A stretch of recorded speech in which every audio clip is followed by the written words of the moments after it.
Buenas tardes. Hoy queremos hacer un pequeño homenaje a un gran jurista, filósofo, también sociólogo, escritor español, Antonio Escotado. Y está esta tarde con nosotros Antonio Jorge Escotado, su hijo, que lleva la emboscadura y toda su obra. Buenas tardes, Antonio. Muy buenas tardes y gracias por invitarme y siento un poco que no esté mi padre, que es quien en teoría iba a hacer esta entrevista y bueno, pues voy a intentar salir al paso. No es lo mismo, ¿vale? Pero bueno, se Bueno, aprecia. no está no por culpa suya ni de nadie, ¿no? Digamos que, por, por la Ley de vida, naturaleza, ¿no? ley Ley de de vida. vida. Ley de Bueno, vida, mi padre era una sí. persona que había bebido la vida a grandes sorbos y realmente era opuesto a esta carrera por la longevidad que parece que hay ahora en medio de la humanidad, ¿no? Que ahora competimos a ver quién vive más, independientemente de la calidad de vida, ¿no? Y esto del COVID nos ha hecho reflexionar sobre toda esa gente que está hacinada en las residencias de la tercera edad. Realmente, si tus hijos no quieren verte, si tus amigos se han muerto, realmente qué sentido tiene que estés vivo, ¿no? Si no te encuentras bien y tampoco tienes gente con quien compartirlo. Bueno, allá cada uno, ¿no? Con su privada idea de la longevidad.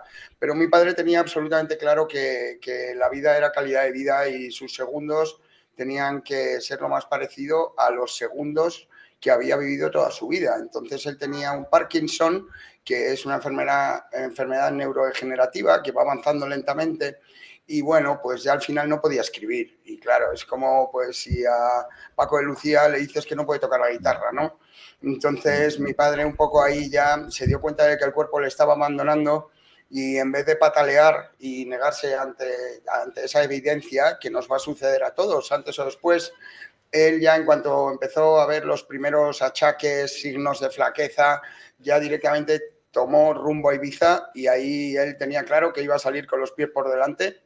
Y bueno, él 80 años es la edad que llegó a cumplir y muy bien cumplidos, muy bien aprovechados. En la familia por eso no estamos pensando que esto sea una tragedia, ni mucho menos. Mi padre lo que realmente abominaba era la posibilidad de morir lleno de tubos y rodeado de sotanas blancas, como él decía, ¿no? Decía que la ciencia médica ha sustituido al clero. Y un poco antes lo que te decía el cura, de vas a ir al cielo tal, ahora te lo dice el médico, ¿no? Te vas a morir, no sé qué. Entonces, ¿dónde queda eso de morir en casa, ¿no? Morir de viejo. Son cosas que ahora ya parecen que no existen, pero vamos, hasta hace poco era la causa de muerte principal, era morir de viejo. Hoy ya no. Entonces, bueno, mi padre nos pidió por favor que no le permitiéramos llegar a ciertos niveles que no llegó. Él mismo directamente, muy elegantemente y acrecentando su leyenda, en vez de mancillándola, se retiró con un fallo multiorgánico. Murió de viejo.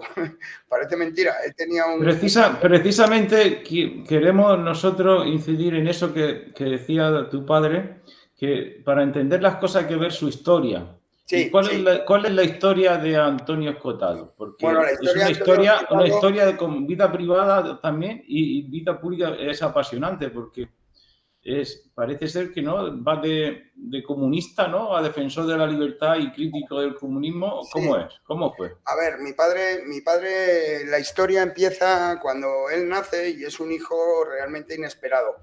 Para la época, en 1941, cuando él nace, sus padres ya tienen 30 y pico años, que es una edad realmente llamativa en aquella época. Entonces era un hijo inesperado y por tanto, pues amadísimo, pero muy mimado, absolutamente mimado. O sea, mis abuelos, a los que no tuve la suerte de conocer, debido a este hecho, a que tuvieron a mi padre muy tarde, pues le colmaban de atenciones y él vio muy bien, pero siempre se sintió, y él me lo transmitía, como en deuda con sus padres y él quería impresionarles.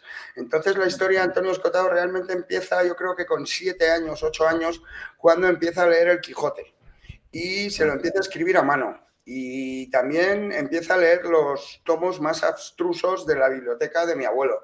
Y empieza a hacer una historia de la filosofía con 9 años, fíjate.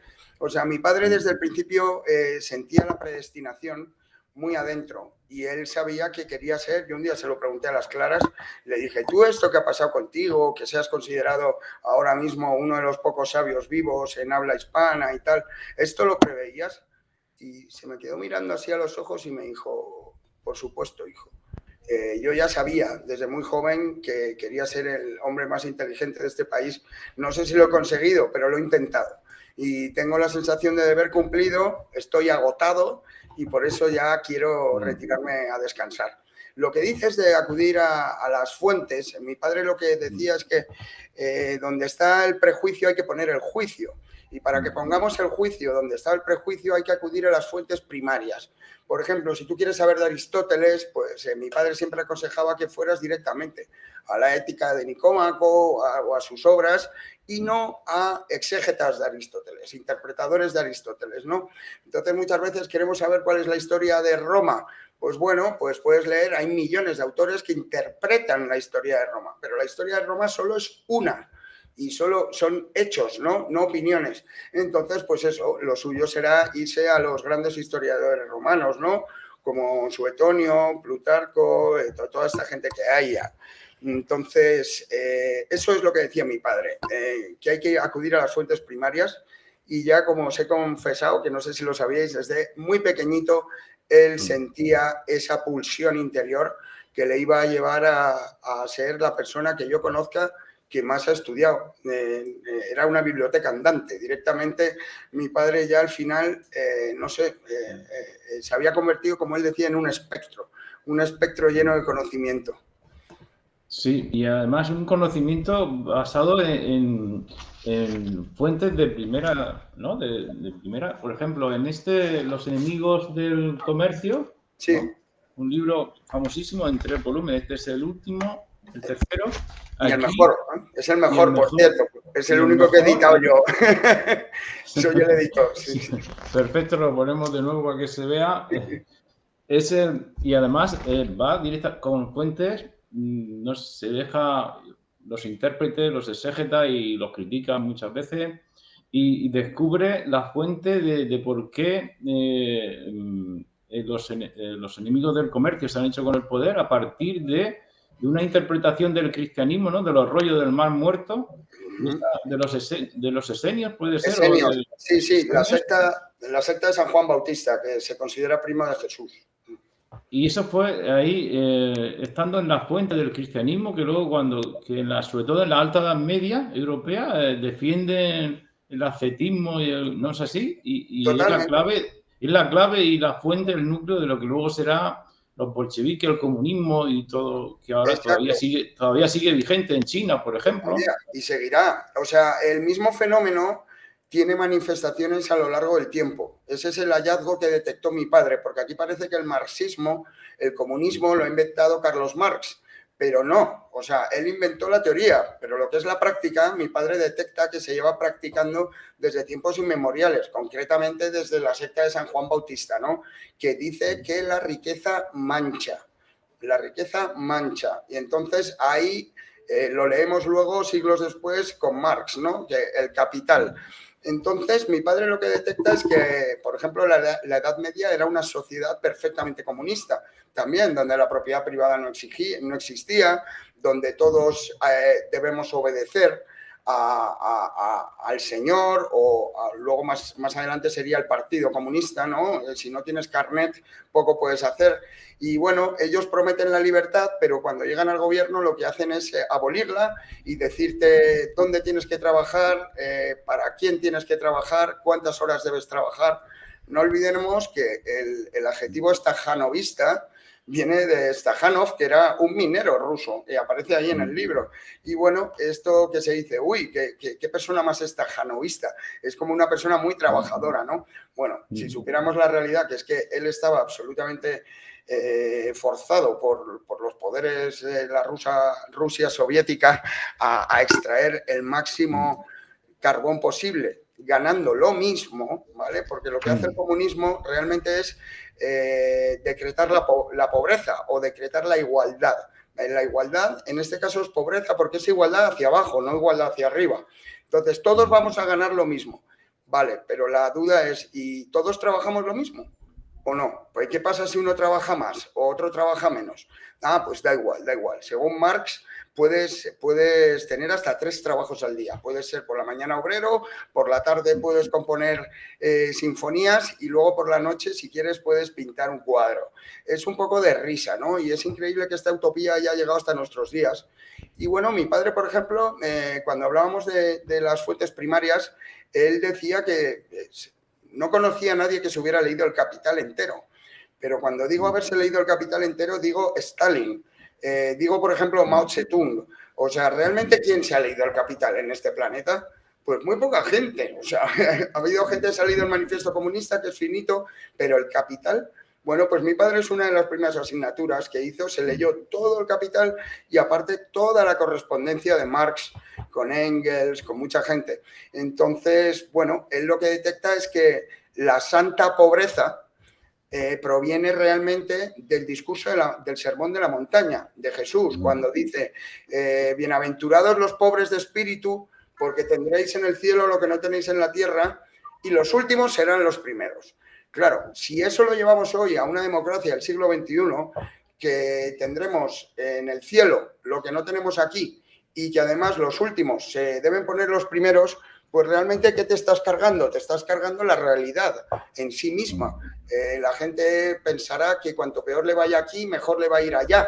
Y al revés, también pensarán que cuando alguien tenga éxito, el fruto de su esfuerzo, ¿no? Pues por ejemplo, una Amancio Ortega, gracias al discurso de la montaña, sabemos que Amancio Ortega irá al fondo de la fila, ¿no? Y que el pobre, el santo pobre, por así decirlo, ocupará la primera posición.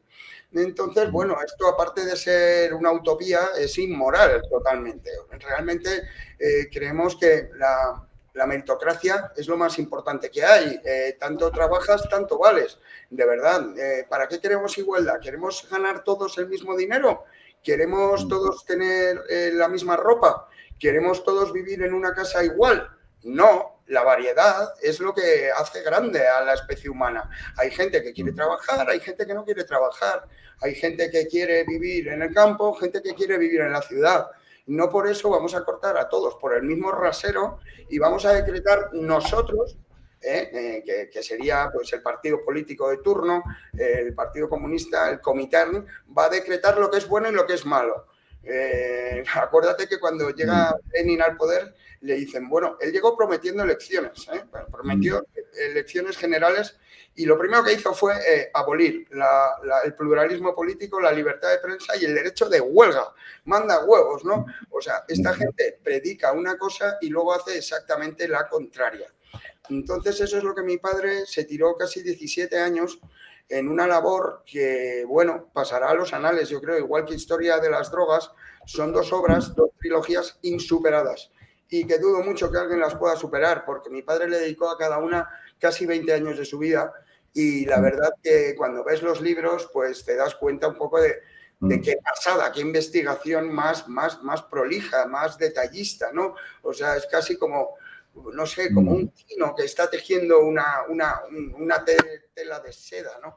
Pues mi padre no se deja fuente y realmente estas obras pasarán a la historia y nos sobrevivirán a ti, a mí y a todos, porque son ya casi obras de referencia. Sí, sí, y además son obras académicas, aunque no sean de universidad, no sean de un profesor catedrático de universidad instalado, ¿no? Y eso es de agradecer porque recupera la academia en el sentido Hombre, correcto, claro, ¿no? es que ahora, mira, te comento, Antonio, que se va, no sé si lo sabes, pero le van a poner una estatua en la universidad. Y esto es justicia poética. Tú dices, no está hecho por un catedrático ni tal. Bueno, mira, mi padre siempre ha generado muchas envidias. Obviamente, cuando tú estás en un puesto de trabajo y hay uno que destaca, hay uno que trabaja más, hay uno que trabaja por gusto, que no le parece una esclavitud el trabajo, pues hay alguien que estudia por gusto, que no le parece una obligación. Entonces, inmediatamente el resto de estudiantes que quieren hacer la ley del mínimo esfuerzo se dan cuenta de que ahí tienen un enemigo. Tienen un enemigo que les pone el culo al aire, por así decirlo, ¿no? Alguien que estudia por gusto. Entonces, te parecerá curioso que mi padre, él solo tenía más libros que todo el departamento de sociología juntos. El departamento de sociología pues está compuesto por entre 10, 20 profesores. Él solo, repito, tenía más obra que todos juntos. Pues muy bien, no le hicieron emérito. Es el único caso. El departamento no le hicieron emérito y cuando se presentó a catedrático le dieron 7 ceros, Antonio, te lo prometo. De ahí viene ahora la justicia poética de que toda esa gente que le calificó de una manera tan hipócrita, con 7 ceros, porque yo estuve en ese tribunal y me acuerdo que se deshacían en elogios a mi padre, te lo prometo, y luego eran tan falsos que le dieron 7 ceros. Bien, pues toda esa gente ahora estará condenada a ver su estatua cada día que se dirija a su puesto de trabajo. Y aunque le quisieran echar de la universidad, pues lo siento, le han puesto una estatua y eso es mucho más que una calle. De hecho, no sé cuántas estatuas hay en la ciudad universitaria, pero creo que muy pocas de la Universidad Complutense. Yo estudié ahí también. Hay algunos monumentos, pero estatuas así en homenaje a una persona creo que va a ser la única. Y es un reconocimiento bueno, porque mi padre siempre amó el conocimiento, amó la universidad, trabajó como el que más, lo que pasa es que trabajaba en la UNED, la universidad a distancia. Eso le permitía y le permitió siempre poder trabajar, aparte de ser profesor, estudiar como una mala bestia. Y entonces, pues sí, mi padre siempre fue del gremio docente, aunque sus compañeros siempre trataron de hacerle de menos y, bueno, pues tratar de que desapareciera, ¿no? Porque les ponía en un pequeño aprieto. Sí, sí, por eso lo he dicho y que a veces la UNED da más libertad, ha permitido más libertad que esas camarillas que hay en las universidades. Sí, totalmente. Y vamos a un tema que me ha llamado mucho la atención, porque aquí nosotros nos encuentra María de Filosofía, pues ha estado con nosotros Elvira Roca Barea, por ejemplo. Sí, la conozco. Y gente también de la escuela de Oviedo, de Gustavo de los buenistas, los buenistas. De los buenistas, que insisten mucho en el Imperio Español.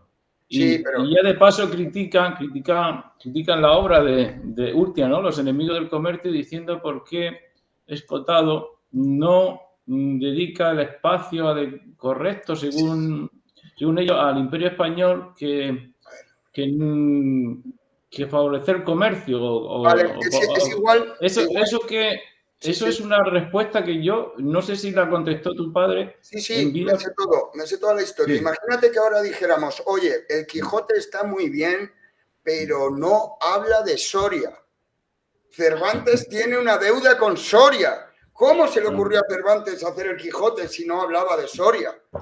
Estos son los buenistas, lo malo de los buenistas es que son pragmáticos y los pragmáticos son sectarios y obviamente en vez de alabar una obra sin par, que dudo que en la historia de la humanidad se vuelva a repetir un estudio tan profundo sobre un fenómeno tan arraigado como el comunismo, lo único que destacan es que mi padre pasa de puntillas por el Imperio Español. Es cierto. Y mi padre mismo lo reconoció, dice, pues sí, es cierto, por aquí paso de puntilla, pero ¿de verdad a usted esto le parece lo más importante de la obra? O sea, me he pasado 20 años escribiendo esto, imagínese lo que diría Cervantes Saavedra, ¿no? O sea, y si le dicen que no ha hablado de Soria, pues no he hablado de Soria, bueno, pues ya vendrán otros y hablarán de Soria. Entonces, mi padre en aquella furibunda, porque no hay otra manera de llamarlo, crítica que le hizo Jesús Maestro a cada tomo, le dedicó como 1 hora y pico. Mi padre le respondió a la primera crítica diciendo, de verdad, esto es un halago increíble, nadie le ha dedicado 1 hora y media de reloj a criticar mi obra y aunque usted dice que tengo una deuda con el Imperio Español, sobreentiendo que se la ha leído usted en profundidad, con mucho aprovechamiento.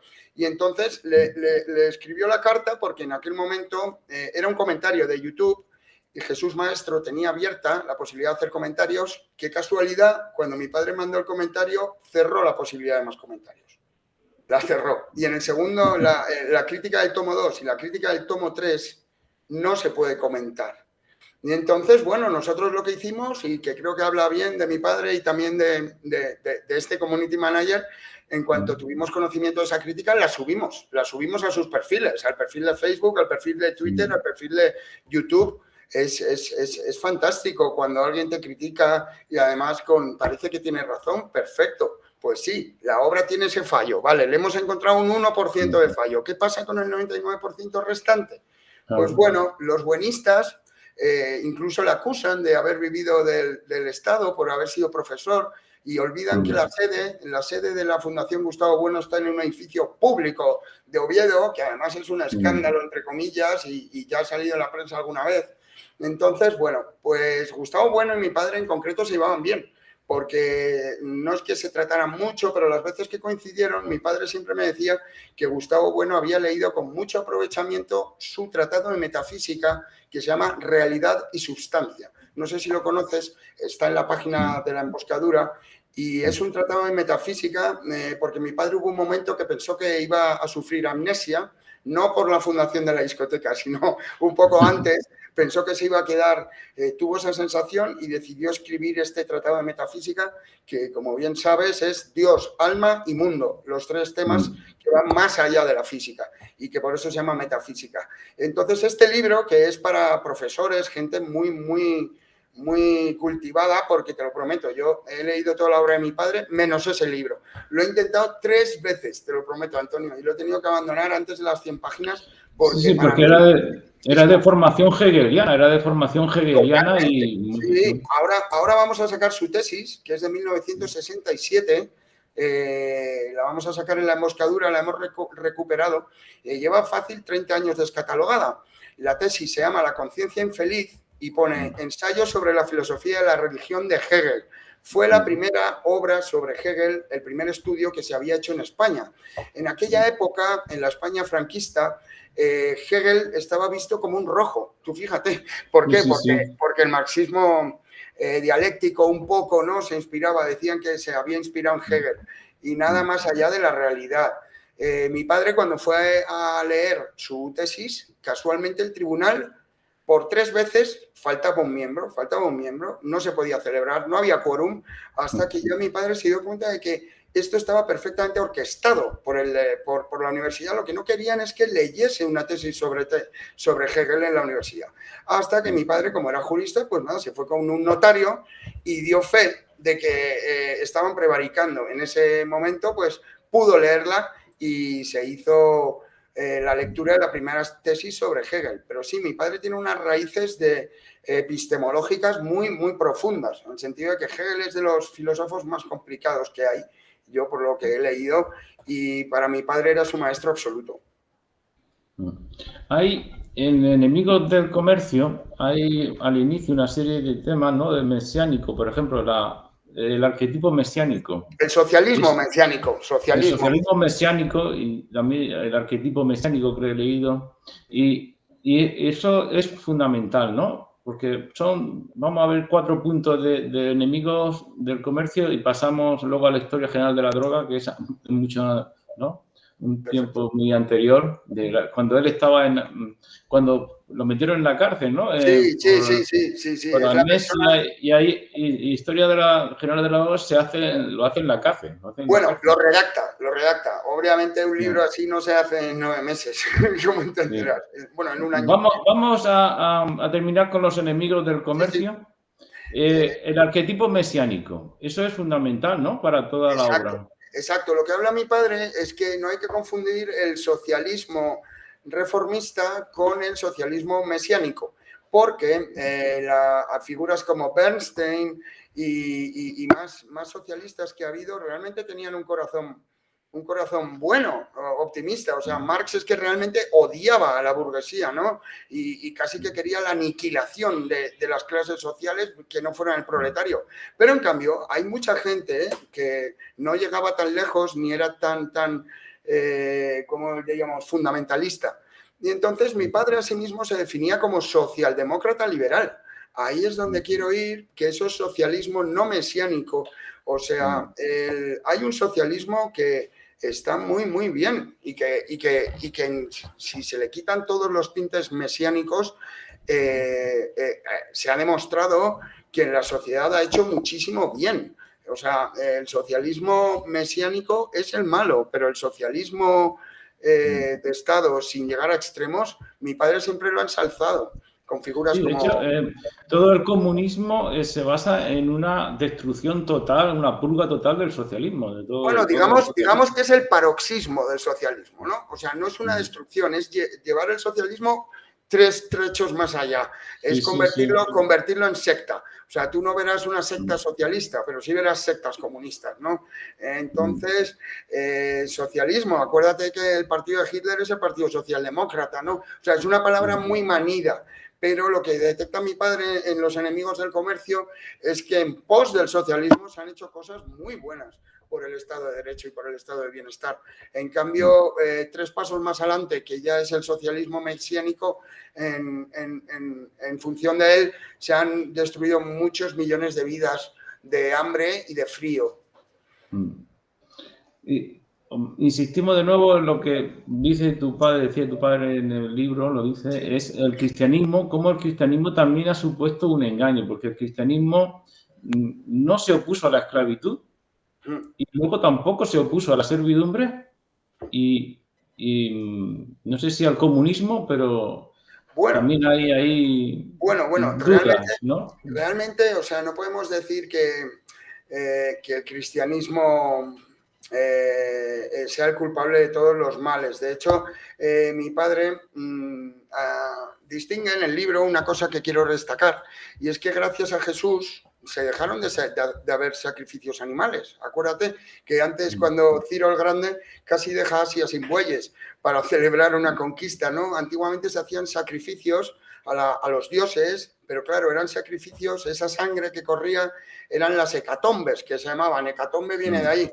Entonces Jesús, pues es el chivo expiatorio, ¿no? Y dice, oye, que dejar de matar animales, pero claro, ahora empezarán a matarse humanos, ¿no? Pero bueno, tiene una gran ventaja y es una evolución en cuanto a la condición humana. O sea, el cristianismo es menos barbárico, por así decirlo, que el politeísmo, ¿no? Acuérdate que de donde vienen los esclavos, en Grecia había esclavos, Aristóteles tenía a su mancebo. Parece inconcebible que una persona de la talla de Aristóteles llamase herramienta humana al esclavo.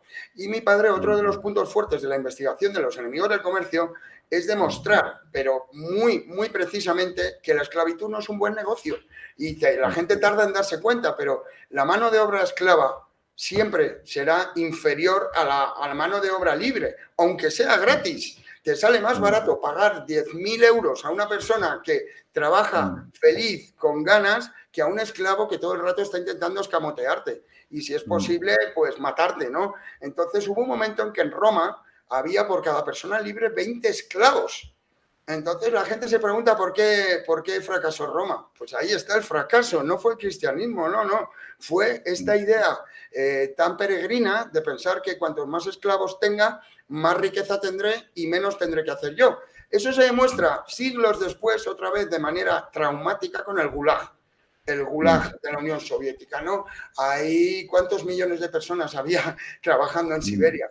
Pues mira, pues a lo mejor 100.000 esclavos rinden como 1.000 hombres libres, ¿no? Pues ahí está, pero es que el esclavo hay que darle de comer, hay que darle de techo, o sea, el esclavo no es gratis del todo. Entonces, por eso, el cristianismo pues tiene una parte buena en el sentido que dejamos de sacrificar animales, pero también tiene una parte mala, ¿no? En el sentido, pues eso, que en nombre de la religión se ha matado a mucha gente. Pero bueno, mi padre lo veía como una evolución positiva y de hecho los últimos años los pasó, cada vez era más creyente, no creyente en Dios, no creyente en Jesús, no creyente en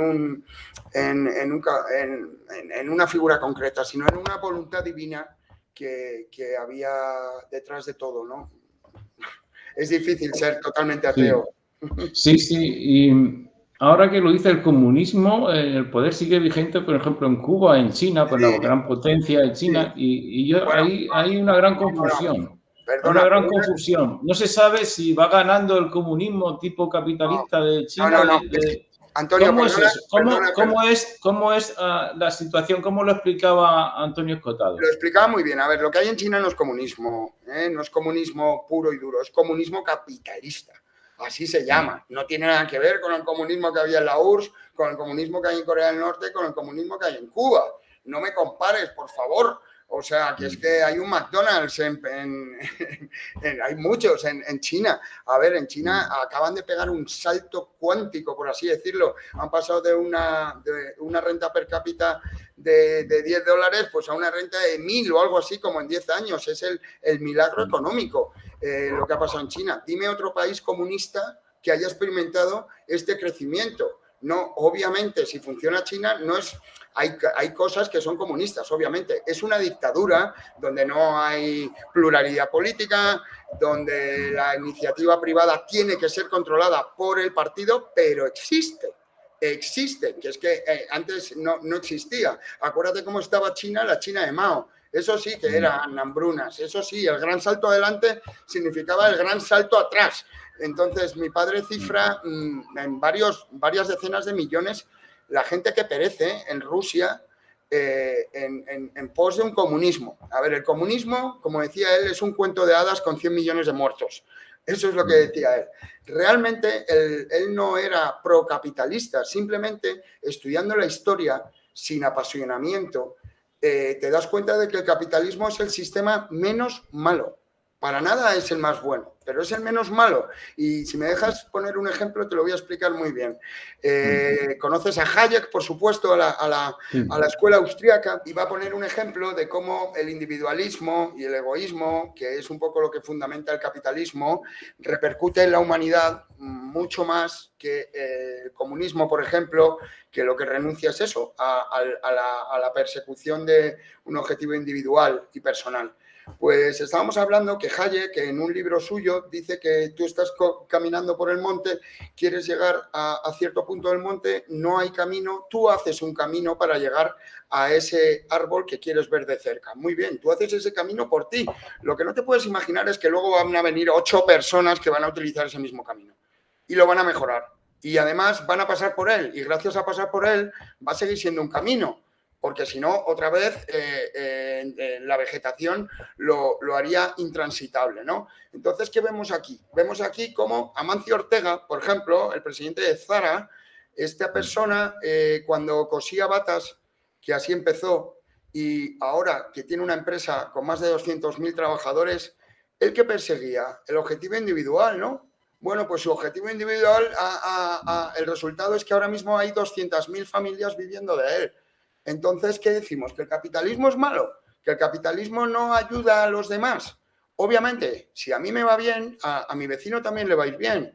Y mi padre decía, no sin cierta sorna, pero es un poco duro, pero la mayor esperanza que puede haber para un pobre es que haya más ricos. Porque las ayudas sociales, todo tipo de subvenciones, subsidios, todo esto se obtiene de los impuestos y del lujo y del juego. Y claro, había un libro de Edgar Mandeville, no sé si le conoces, que se llama La fábula de las abejas. La fábula de las abejas demuestra, ¿no?, que en una sociedad formal en la que no haya vicios, pues no puede haber virtudes públicas. Se llama vicios privados, virtudes públicas. ¿Por qué? Porque si tú haces desaparecer el juego, pues que los impuestos que se estaban recaudando a través del juego y se estaban dando a los pobres, ahora ya no hay ese dinero. Esto empezó a pasar muy seriamente con la ley seca en Estados Unidos, cuando se les ocurrió la locura de prohibir el alcohol. Entonces desapareció la recaudación de impuestos a través del alcohol y entonces el ministro vamos, no se llaman ministros ahí, el presidente de la Reserva Federal o así, fue y dijo, ¿pero qué hacemos? Estamos en bancarrota total. ¿Qué hacemos con todos estos pobres? Estos pobres antes vivían del impuesto con que grabamos el alcohol. Y además el alcohol no ha desaparecido, lo están bebiendo, pero lo están bebiendo de mala calidad, se están volviendo ciegos porque es alcohol metílico de malísima calidad. Conclusión, volvamos a legalizar el alcohol. Y es lo que hicieron, y ya hasta hoy, ¿no? Entonces, pues sí, o sea, el lujo, los vicios privados, la ostentación, el derroche, todo eso, parece que no, pero eso redunda en la gente que no puede tener lujos, no puede derrochar, no puede... O sea que la esperanza para el pobre es que haya más ricos, obviamente.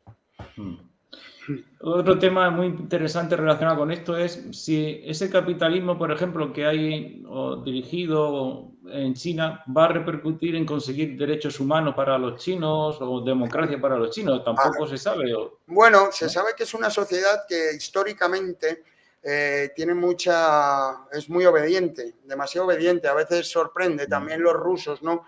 Son pueblos que han pasado lo indecible, algo que aquí en Europa por la mitad ya saltaríamos a la calle, ¿no? Lo increíble de los chinos es que son felices, es que no quieren derechos humanos, no, no, no, no. Ellos prefieren vivir dirigidos por una autoridad. Es que ciertamente el capitalismo, esto que estamos hablando de buscarte la vida, ganarte tu propio beneficio, oye, eso es muy arriesgado y eso para conseguirlo hay que trabajar.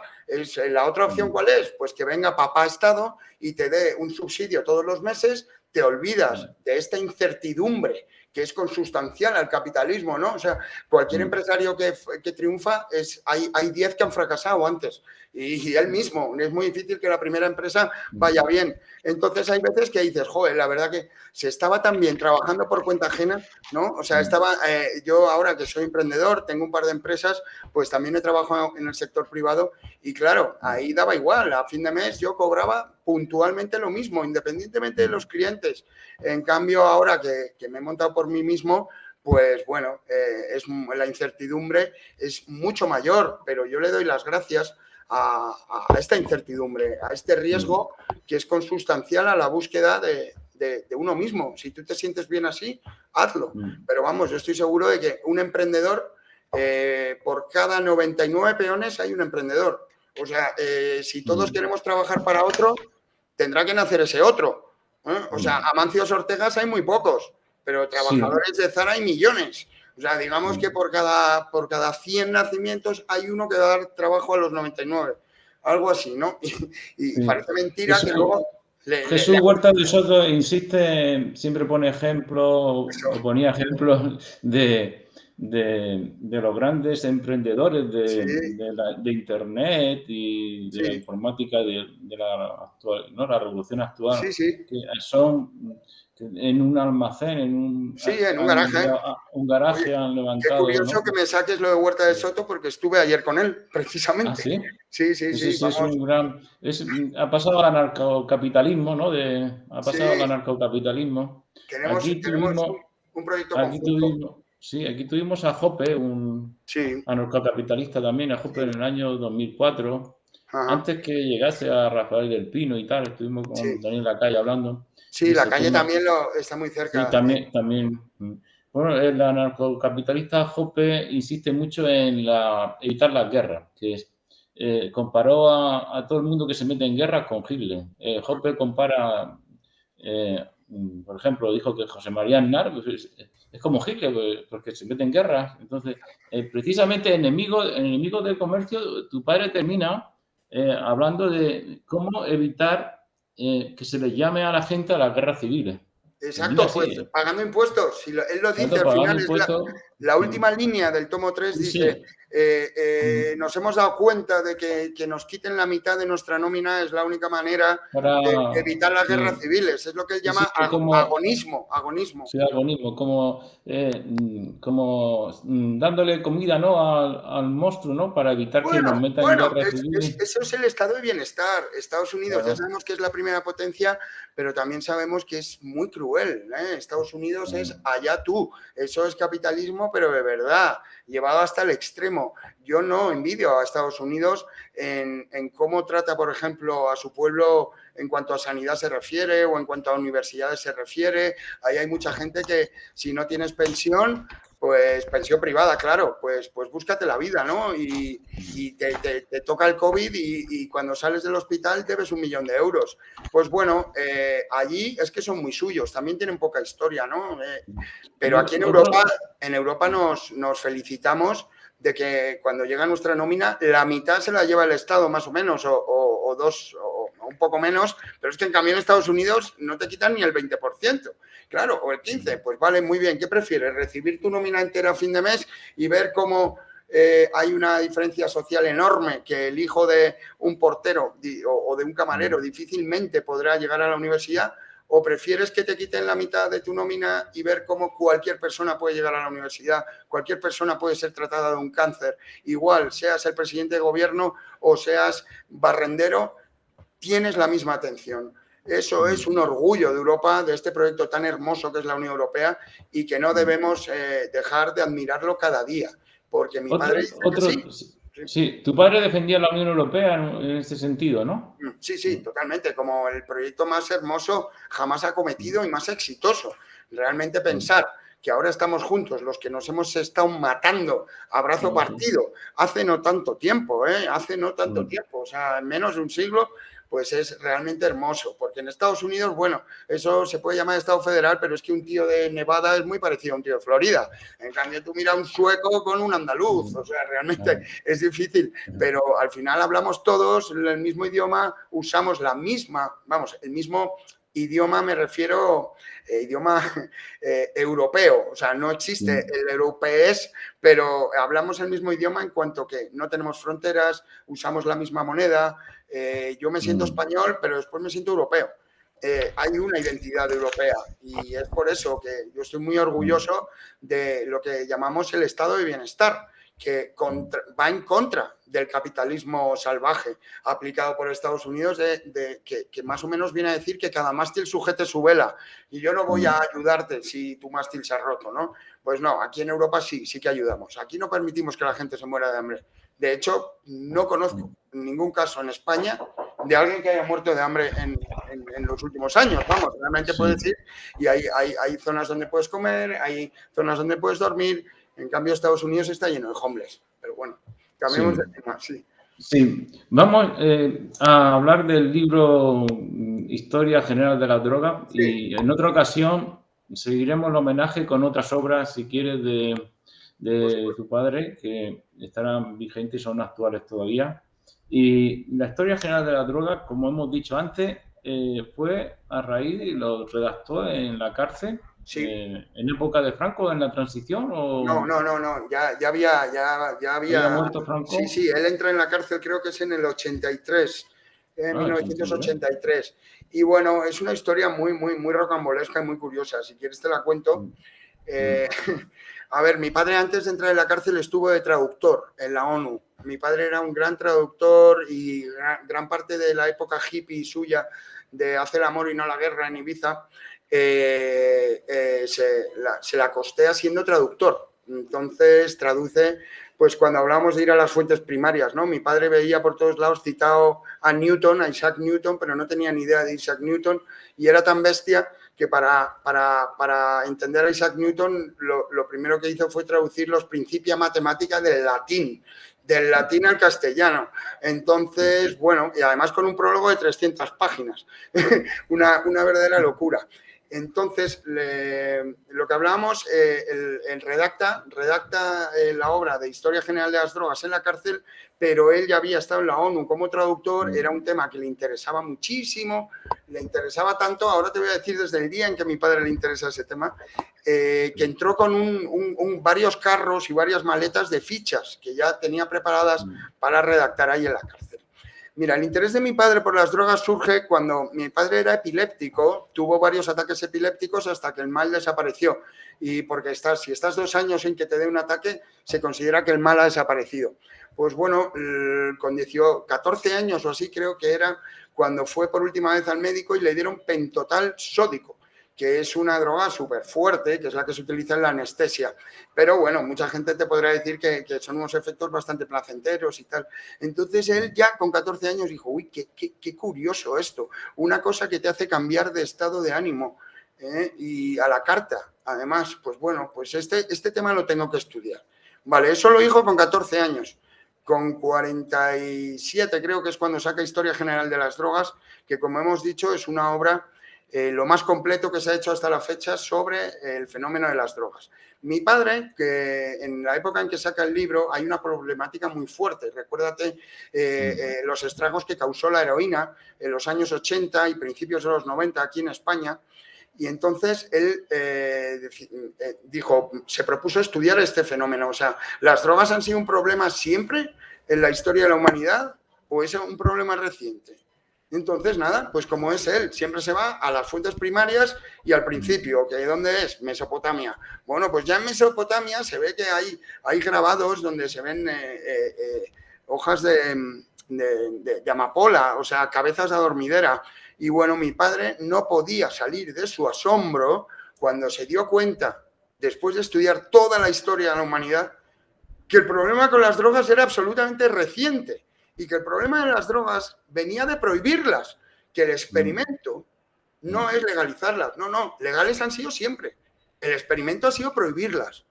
Y bueno, a los datos nos remitimos, ¿no? O sea, qué éxito el experimento. Desde luego que ha ido muy bien, porque donde antes había un punto de venta de droga, ahora hay 100. Donde antes te daban cocaína pura, ahora te dan cocaína con matarratas. Si lo que queríamos es que nuestros hijos no tuvieran acceso a la droga, lo que hemos hecho es que la tengan mucho más acceso que antes. Si tú quieres publicitar algo, prohíbelo. Prohíbe algo. Imagínate que tus padres te dejan su casa y te dicen, mira, hijo, te puedes coger el coche, puedes hacer uso de la casa, pero hay una cosa que no puedes hacer, mirar debajo de la almohada. ¿Qué haces cuando se van tus padres? Pues mirar debajo de la almohada, pero si es que satanizar una sustancia como las drogas, pues llega el problema, el verdadero problema que se ha llevado a tantísima gente por delante, ¿no? Y otra vez los americanos, que son los puritanos que prohibieron, ahora se están dando cuenta del error y están legalizando. Y la marihuana ahora es legal en 22 estados, cuando en la cárcel tienen cientos de miles de personas por tráfico de cannabis, ¿no? Lo que hay que hacer es intentar volver a... Exacto, derogar la prohibición. Derogar las prohibiciones. Claro, es que, a ver, el problema de fondo es el siguiente, y es que atribuir facultades morales a un compuesto químico es una verdadera aberración. O sea, la química no es ni buena ni mala. Igual que un cuchillo. Un cuchillo no tiene la culpa de que tú hayas asesinado a tu mujer, porque con ese cuchillo también hemos conseguido salvar a este hombre que le habían dado un balazo y le hemos quitado la bala. Entonces, ¿la culpa es del cuchillo? ¿Prohibimos los cuchillos? Pues es que un pensamiento tan de niño pequeño es el que se ha llevado adelante con las drogas, pensando que si prohibimos la cocaína desaparece el problema de la cocaína. ¿Qué va? Prohibamos ahora los cuchillos, ya verás lo que pasa. Prohibamos ahora los coches, ya verás lo que pasa. Prohibamos el café. Si tú prohíbes el café ahora, ¿qué va a pasar? Pues es que estuvo prohibido en Rusia el café, ¿eh? Te cortaban las orejas, viene en el libro, por tomar café. Entonces, el experimento ha sido prohibir. Entonces, lo que hay que hacer, no se puede legalizar la droga porque es muy difícil, jurídicamente hablando. Lo que sí que es fácil y que se puede hacer con 4 magistrados es derogar la prohibición y volver al estatus que tenían las drogas antes, que eran que estaban en las farmacias, estaban en las consultas de los psicólogos, la gente que lo tomaba era gente de bien y sobre todo se impedía lo que se llama la coartada del yonki, que es que ahora de repente es que cayó en la droga, pobrecito que ha caído en la droga. Oye, ¿pero qué pasa? Pero que él no tiene culpa. No tiene culpa, es la droga quien tiene la culpa. Entonces, mi hijo era una persona maravillosa, pero probó la heroína y se fue a la mierda. Yo quiero matar a la heroína. Entonces, claro, mi padre era muy duro cuando decía, señora, lo siento decirle que la heroína no tiene la culpa. No tiene la culpa. O sea, su hijo lo que ha buscado es una coartada, porque antes de probar la heroína ya no quería trabajar o quería salirse o ser el más listo, no lo sé.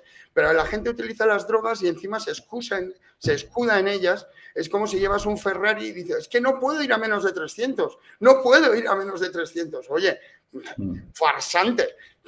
Mi padre ha tomado infinitamente más drogas que la mayoría de yonkis juntos y nunca da un solo problema. Entonces, las drogas no son el problema. Las drogas son neutras. Lo que no son neutras son las personas.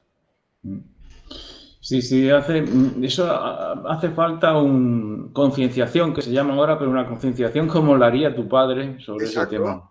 Como con el coche también. Sí, ¿quién se atreve a coger el coche sin sacarse el carnet? Pues para tomar drogas también estaría bien institucionalizar un carnet, ¿no? Que la administración diera clases, por ejemplo, de cómo tomar cocaína, cómo tomar ácido, cómo tomar alcohol. Pues eso estaría muy bien. Eso sí es educación. Eso sí es prevención. No las políticas de la droga mata. La droga mata, pero es que claro, es que es tan absurdo, por favor, que es que no, así no se lo va a creer nadie. Lo único que vas a hacer es incitarlo. O sea, son cruzadas, como decía mi padre, que triunfan fracasando. Acuérdate de la cruzada de las brujas. Hubo un momento que Europa estaba llena de brujas, pero llena. Pero que es que se mataban brujas cada día por cientos. ¿Dónde están las brujas ahora? ¿Dónde están ahí? ¿Dónde están las brujas? No, claro. acabó en susurros. Y nadie ha pedido perdón por esto. Nadie ha pedido perdón por haber quemado la hoguera a miles de personas.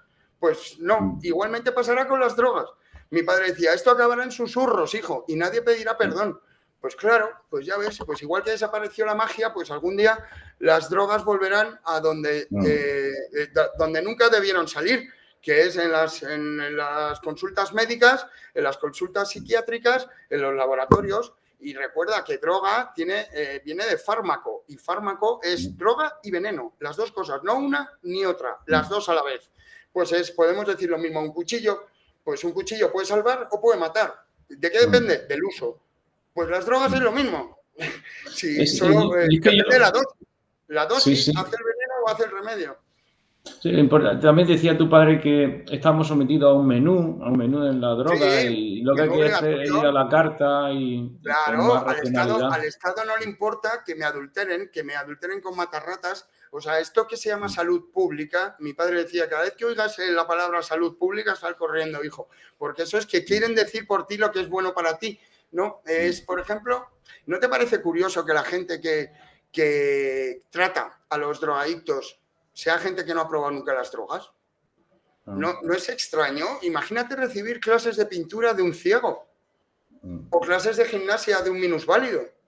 Pues eso es lo que sucede con las drogas ahora mismo. Pues entonces quienes hablan de las drogas no las conocen. Entonces eso es lo mínimo, por favor. O sea, usted no le obligamos a meterse aquí, pero si se mete aquí a ponderar, tiene que usted tener un conocimiento. Enséñanos su carné, al menos. ¿Qué cursos ha hecho? ¿Qué lecturas tiene usted? Pero no. Generalmente cuanto más alguien va a encontrar... La ignorancia es lo que mata, decía mi padre. Lo que mata no es la droga, sino la ignorancia. Sí, la ignorancia, totalmente. Sí, que es lo que mata. Por ejemplo, el traficante, el asunto del tráfico de droga, los traficantes, las mafias de traficantes, la corrupción internacional, todo eso se solucionaría con las medidas que... Absolutamente. El mayor peligro que tiene una mafia es que el Estado legalice. O sea, y es que nos estamos equivocando de a quién estamos dando los impuestos. El impuesto ahora se da a la mafia. ¿Qué es lo que hay? Mira, vamos a reflexionar, Antonio, juntos. ¿Qué hay entre la droga y el consumidor? ¿Qué hay entre el productor y el consumidor? La mafia. La mafia, en lugar de un comercio libre. En cambio, con el tabaco, ¿qué pasa? ¿Qué hay? El tabaco, una cajetilla de tabaco. Está tabacalera, está el Estado por medio. Está el productor y el consumidor, que soy yo. ¿Y qué hay en medio? El Estado. Bueno, pues en el caso de las drogas es la mafia. ¿Qué pasa? Que hay muchísimos intereses, muchísimos. O sea, es que jamás faltarán las drogas. De hecho, es muy curioso que todo el día haya lijos, haya aprensiones, pero nunca falta, ¿no? Qué curioso. Y luego tampoco suben de precio. Esto es algo que también habría que estudiarlo en las universidades de economía. ¿Cómo es posible que sean deflacionarias? Y valga lo mismo un gramo de cocaína ahora que hace 15 años. Entonces, no hay estudio de económico. No interesa porque hay mucha gente llevándoselo crudo, pero crudo de verdad, para, pues eso, que les interesa este sistema que al estar prohibido lo que favorece es la corrupción salvaje, corrupción de ejércitos, de aduanas. Mi padre decía que el mayor vendedor de droga en el mundo es la DEA. La DEA, que son los que en teoría persiguen y ponen a Escobar, quitan a Escobar. O sea, la DEA tiene libertad para comprar droga y con eso pagar a los camellos. Tú fíjate qué cosa más loca. O sea, la DEA actúa con impunidad absoluta. Y claro, ¿qué es la DEA? Pues ahí hay miles de funcionarios. Si tú ahora legalizas la droga, dejas en la calle a muchísima gente. Todos estos policías que ahora están trabajando para quitarle a una persona su porrito, pues ahora tendrían que dedicarse a otro trabajo, pero que lo necesitamos, ¿eh? No es que no tengan trabajo, sino que es que los recursos deben dirigirse bien, ¿eh? Y por eso, cuando necesitas que venga la policía, pues casualmente no viene, pero cuando no necesitas que venga, aparece. Entonces, es un despropósito por todos lados. Y si mantenemos esta hipocresía salvaje, es porque hay muchos intereses creados y hay gente muy poderosa beneficiándose de esto. Sin ir más lejos, ¿cómo surge el crimen organizado? ¿Cómo surge Al Capone? Cuando se ilegaliza el alcohol. Es que antes no se sabía lo que era el crimen organizado, la mafia. La mafia surge de la prohibición del alcohol. Pues ¿qué ha surgido de la prohibición del resto de drogas? Han surgido los cárteles. Y al final se tuvo que volver a legalizar. Claro, ¿dónde está el Capone ahora? ¿Dónde está el Capone? Al Capone no existe porque nadie trafica con alcohol. Nadie. ¿Por qué? Porque está en el stand, está en el supermercado. Pues lo mismo pasaría con la marihuana, con la cocaína, con la heroína, con todo. Si lo impedimos que esto lo manejen criminales sin escrúpulos, además, porque es que lo que hacía el Capone y lo que hacen los capos de la droga no se ha visto, ¿no? O sea, que ten en cuenta, Antonio, que ahora el gobierno, ¿no?, de Alemania va a proponer tanto socialdemócratas, liberales como sí, y en España, claro, pero si eso ecologistas van a proponer la legalización de, por lo menos, de la marihuana. Lo van a hacer porque es un compromiso electoral. Y aquí en España, si no fuéramos tan hipócritas hace tiempo, que lo habríamos hecho y con esto pagaríamos las pensiones y miles de cosas que se pueden pagar, porque España tiene una situación geoestratégica especialmente buena para el cultivo de marihuana. Lo que pasa que se prefiere hacer de manera ilegal, pero España es la huerta de Europa, eso lo sabemos todos. O sea, marihuana que se produce aquí se vende en Dinamarca. Lo que pasa que el dinero se lo llevan las mafias, no se lo llevan los estados. Y Alemania ha dicho hasta aquí. Pero bueno, Alemania lo ha hecho con ciertas reservas y sobre todo el cannabis medicinal, ¿vale?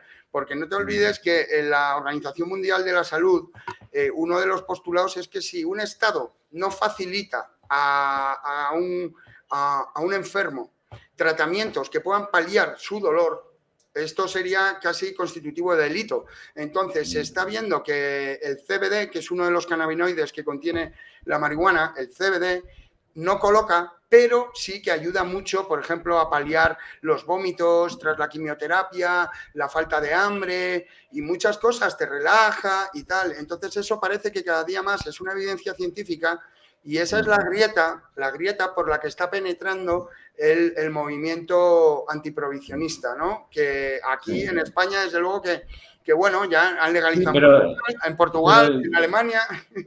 Yo creo que en las próximas elecciones habrá partidos, los partidos recogerán esa petición. Ojalá. Porque yo creo que es prácticamente una victoria cantada que se ve que va a venir, porque sí, pero hay muchos la ciencia cada vez se la reconoce en ese punto. Exacto. Si es que, pero aquí hay muchos intereses creados. Yo el otro día vi a Sánchez con Trudeau, el de Canadá, y le hicieron una pregunta en concreto. ¿Será España el próximo país en legalizar? ¿Y sabes lo que respondió Sánchez? Dijo: tengo muchas cosas en la cabeza, no puedo responder eso ahora. Una cosa absurda. Y entonces, bueno, pues sí, acabará todo acabará volviendo a su sitio. Pero claro, ¿cuántas muertes? ¿Cuánto tiempo hemos perdido? ¿Cuánto tiempo hemos perdido? ¿Cuánta gente ha muerto? Pues nada. Parece mentira que los mismos que prohíben luego son los mismos que legalizan. Pues Antonio Jorge Escotado, ha sido todo un placer estar contigo esta hora. El placer mutuo. Y te digo que en las próximas ediciones tendremos ocasión de hablar de otras obras o de los mismos temas de Antonio Escotado. Para mí es un gusto. Y no sé si te gusta este título, no sé si te gusta: Antonio Escotado, adicto a la libertad. ¿Te gusta ese título? No, sí. ¿O cuál? La libertad como adicción. O también. Muy bien, pues detengo la grabación, no te vayas. Vale, un gusto. Igualmente.